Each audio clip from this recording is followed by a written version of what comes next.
们是积极在储备方舱医院。初步我们是准备在市和区，每个区我们都会建立一个这个方舱医院的这个一个方向哈。那么设置是按照市按1000床。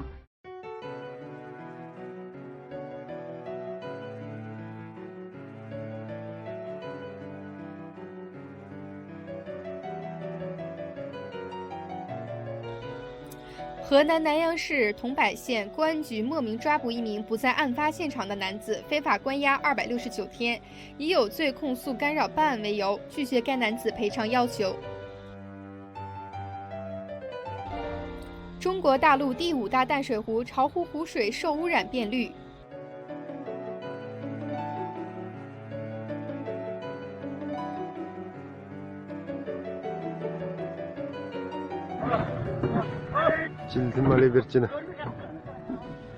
中共继续威胁蒙族，抢劫牧民财产。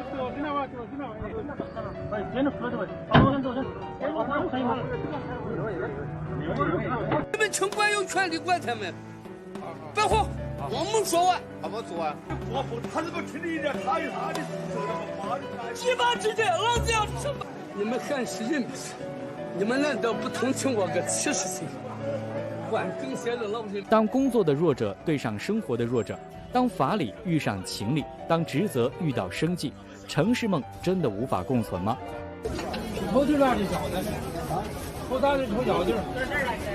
从北京大爷抽回卷烟可以看出大陆经济环境变坏。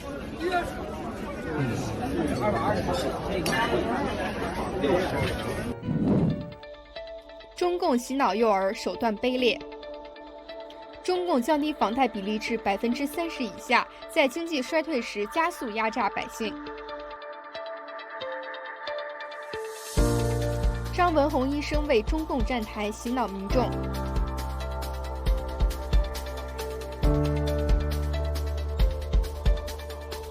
美国死神无人机针对的是中共独裁者，不是中国人。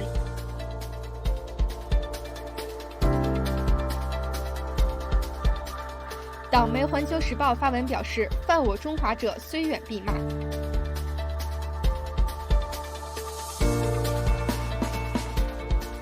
中共国游泳比赛不比游泳成绩，而比体测成绩。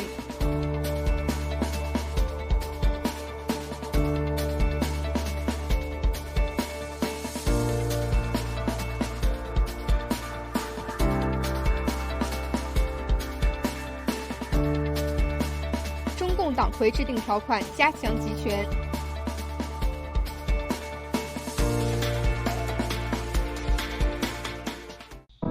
9月27日，印度媒体报道，印度开启数十年来最大规模的军事后勤行动，将重型武器和冬季补给品运往中印边境，欲与中共持续对抗。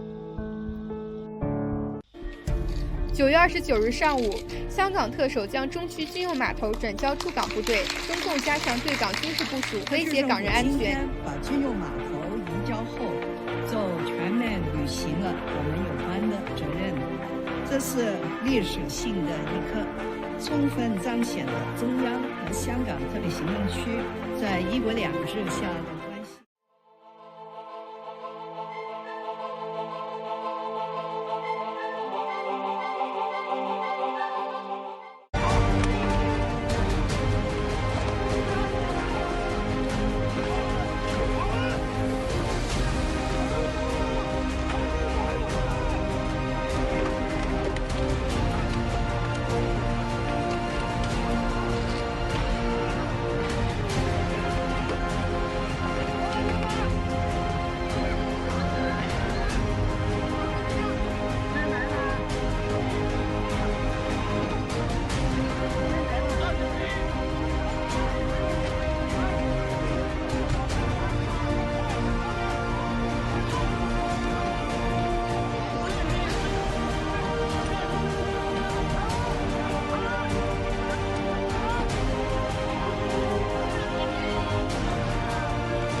On Wednesday, Mike Pompeo will visit the Vatican, but he will not be able to repeat this scene.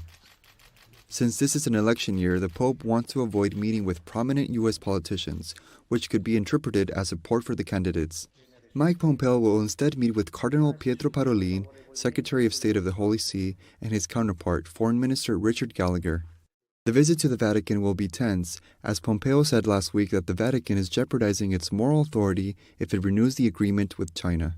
The Vatican has also criticized in recent months its position on Israeli settlements on Palestinian territory.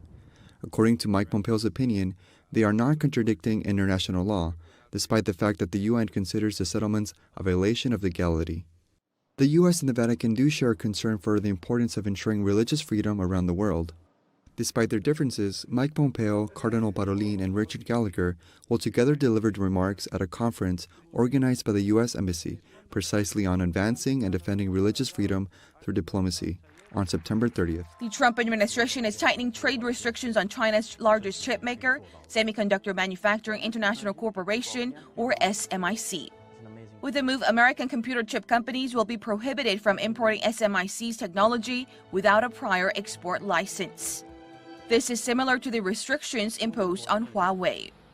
The U.S. Commerce Department expressed concerns over an, quote, unacceptable risk that equipment SMIC has imported could be used for military purposes.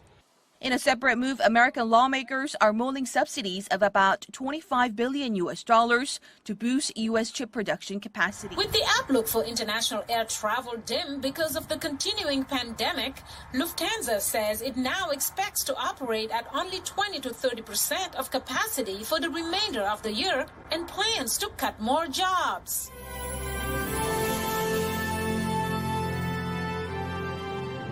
Is the censorship worse in China or is it worse in America? It's up to what kind of censorship. I think we all know that in China, even you want to go to Facebook, you want to use Google, you want to use Twitter, that is, forbidden. It's banned in China. So that means even common talk is also suffer the censorship. But in US, I don't want to comment about politics things or other things, just based on scientific word. What I know is in the COVID-19, people also get censored. For example, hydroxychloroquine is used for decades as one of the most safe drugs in the world, recommended by WHO. And for kids and for pregnant ladies to prevent the malaria, to anti the other type of disease, autoimmune disease like this. And also it was shown to be useful in anti-SARS. The SARS and SARS-CoV-2 share many similar mechanisms, although SARS-CoV-2 is an enhanced version of SARS. But here, WHO and CDC and other people, I don't want to point out the name, I think people know them, they try their best to suppress, to cancel the trial and use of hydroxychloroquine in prevention and early treatment in COVID-19 in such urgent time, which is very irresponsible and very rude. So this type of censorship also stay in US and other countries, but it looks more invisible than in China.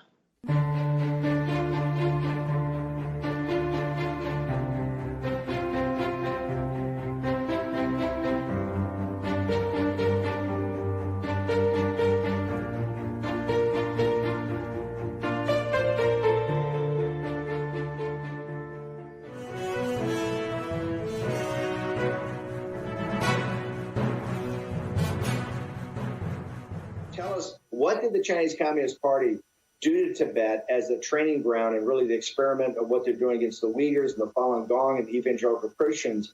And why did they focus on Tibetan Buddhism?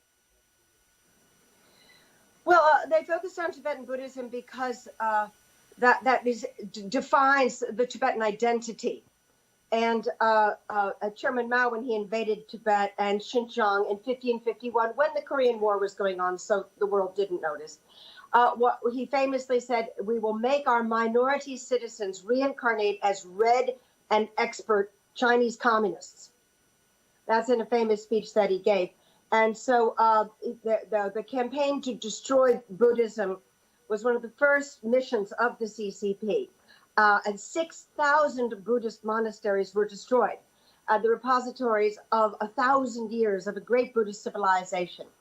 And a population of about 6 million, at least 1.2 million were killed, possibly more, but we'll never know for sure.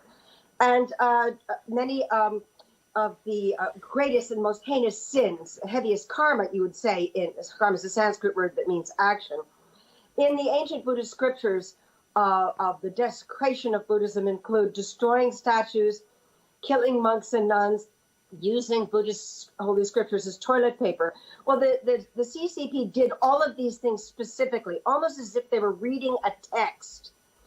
And a lot of older Tibetans that I've known and interviewed have always said that Chairman Mao is considered a dundre, which means a demon.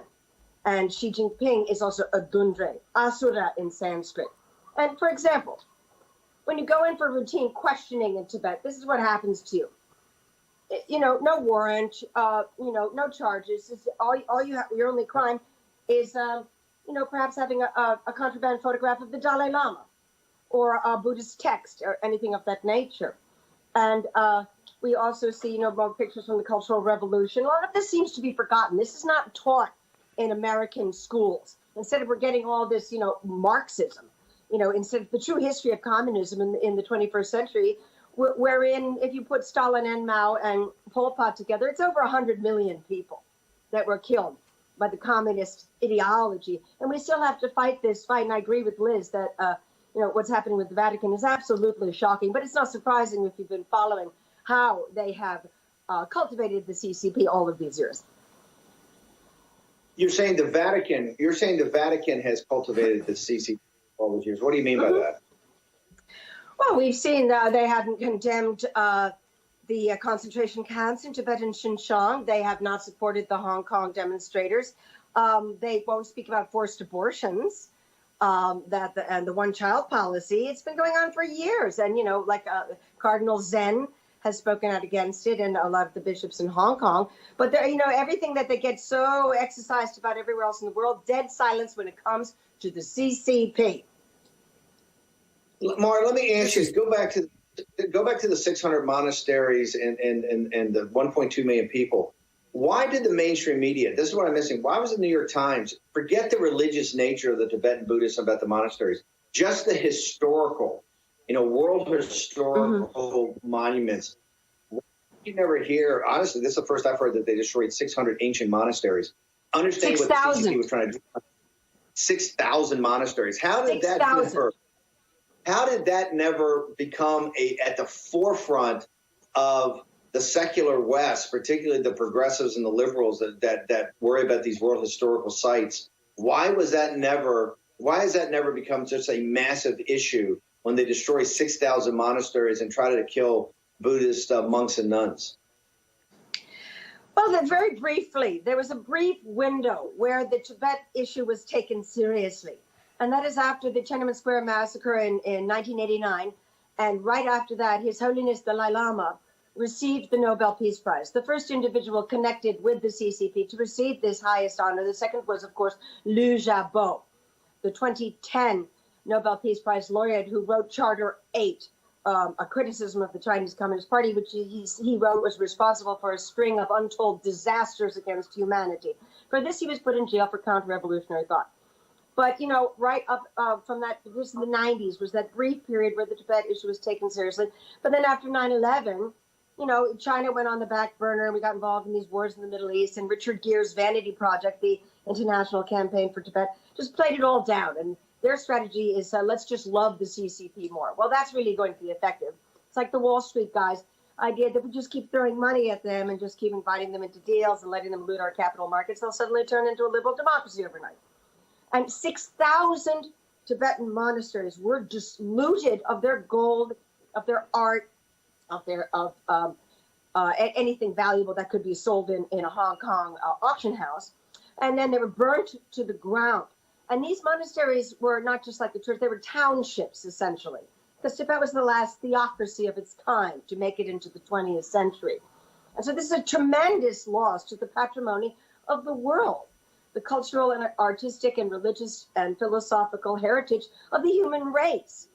And again, it was briefly talked about in that period in the 90s when it was Hollywood made a couple movies about Tibet, but that got shut down very fast because the decision was made, no, we got to play ball with the CCP. They're the future. They're the money. And when Obama refused to meet His Holiness Dalai Lama in 2009, that was the death knell for the Tibet movement. And the movement has never recovered from that.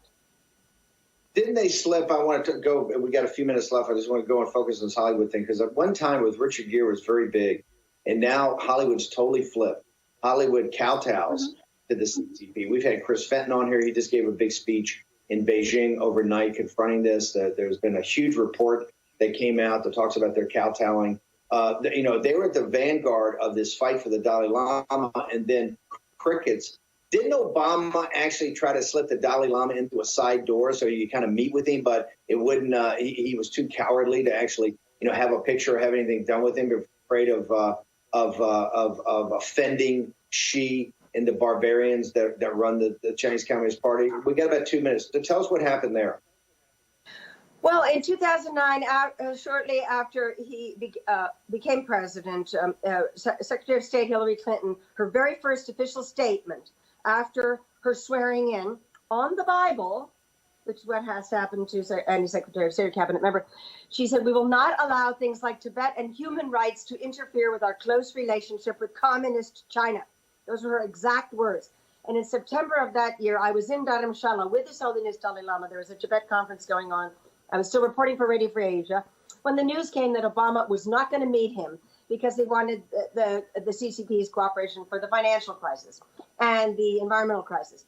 And later, in December of that year, was the climate meeting the UN organizes in Copenhagen. And the Chinese delegation snubbed Obama and lied to him. And he found out about that. And so he decided that he would receive the Dalai Lama, but only through the back door of sort of a lesser meeting room in the White House. And the photograph that went around the world was His Holiness Dalai Lama walking by piles of garbage.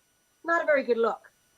You know, and the Obama administration just continued to sort of defund interest in Tibet and issues of Tibet, while, you know, just like pouring money into the CCP. And they never forget it was Obama Biden that passed a rule in 2013 that exempted CCP companies from audits on the New York Stock Exchange. So he made it clear which side he was on.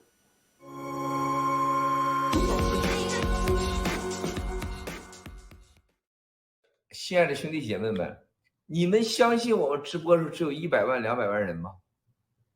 兄弟姐妹们，你们要相信这个就太傻了啊！我告诉你们，就改推特一个人，去年啊，帮助改推特的这个转发、转推、点喜欢啊，就这么一个人，拿了多少钱你知道吗？1200万美元。1200万美元啊，就改咱战友的推特啊，关注率转推就拿1000一个人啊，现在可以把徐家印的那个家产都给买了，是不是？不过1200万你要想跟个明星双修，估计也只能是1分钟的事儿，也就能买1分钟。也只能买1分钟，这钱还是不够用的，是吧？所以说，亲爱的兄弟姐妹们啊，你们想想，这个世界有多疯狂，我们中国人有多可怜啊，真是。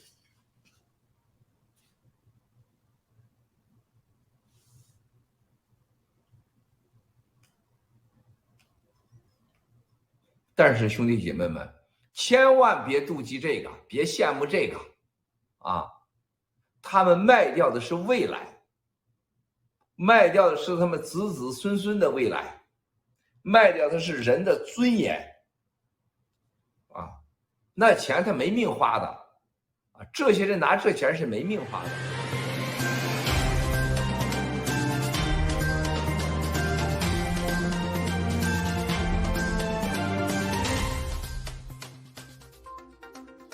CCP 病毒在全球杀死了100万人，专家担心疫苗准备就绪前，感染和死亡伤亡人数可能会增加1倍。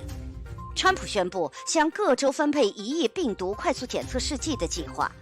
第2波病毒爆发可能会导致已经脆弱的医院医疗系统崩溃。青少年可能的病毒阳性反应是幼儿的2倍。纽约市有150个教学楼的员工病毒检测结果为阳性。超过200名印度旅客因不可靠的病毒测试证明而被禁止飞往迪拜。澳大利亚派遣部队到货船上帮助遏制病毒蔓延。川普的行政长官考虑对伊朗的金融部门实施新的制裁。世界银行警告，大流行将使数百万人陷入贫困。